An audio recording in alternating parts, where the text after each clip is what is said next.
ಎಲ್ಲ ವಿದ್ಯಾರ್ಥಿಗಳಿಗೆ Kannada active teacher YouTube ಚಾನಲ್ಗೆ ಆತ್ಮೀಯವಾದ ಸ್ವಾಗತ. ಪ್ರಿಯ ವಿದ್ಯಾರ್ಥಿಗಳೇ, ಈ ಭಾಷಣ ಕೇವಲ 1ನೇ ಮುದ್ದು ವಿದ್ಯಾರ್ಥಿಗಳಿಗಾಗಿ ಭಾಷಣ ಮಾಡಲಾಗಿದೆ.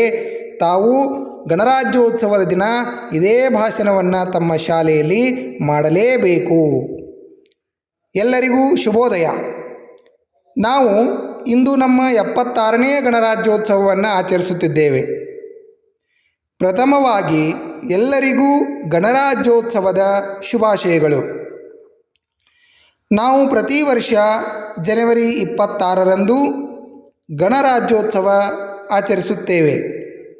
ಈ ದಿನದಂದು ನಮ್ಮ ಭಾರತವು ಗಣರಾಜ್ಯವಾಯಿತು. ಈ ದಿನದಂದು ಧ್ವಜಾರೋಹಣ ಮಾಡಿ ಹಾಗೂ ರಾಷ್ಟ್ರಗೀತೆಯನ್ನು ಹಾಡಲಾಗುತ್ತದೆ. ನಾವು ಇಂದು ಗಣರಾಜ್ಯೋತ್ಸವವನ್ನು ಅತ್ಯಂತ ಸಂತೋಷ ಮತ್ತು ಸಂಭ್ರಮದಿಂದ ಆಚರಿಸುತ್ತೇವೆ ಎಂದು ತಿಳಿಸುತ್ತಾ ಮತ್ತೊಮ್ಮೆ ತಮ್ಮೆಲ್ಲರಿಗೂ ಗಣರಾಜ್ಯೋತ್ಸವದ ಹಾರ್ದಿಕ ಶುಭಾಶಯಗಳು. ಜೈ ಹಿಂದ್, ಜೈ ಭಾರತ್.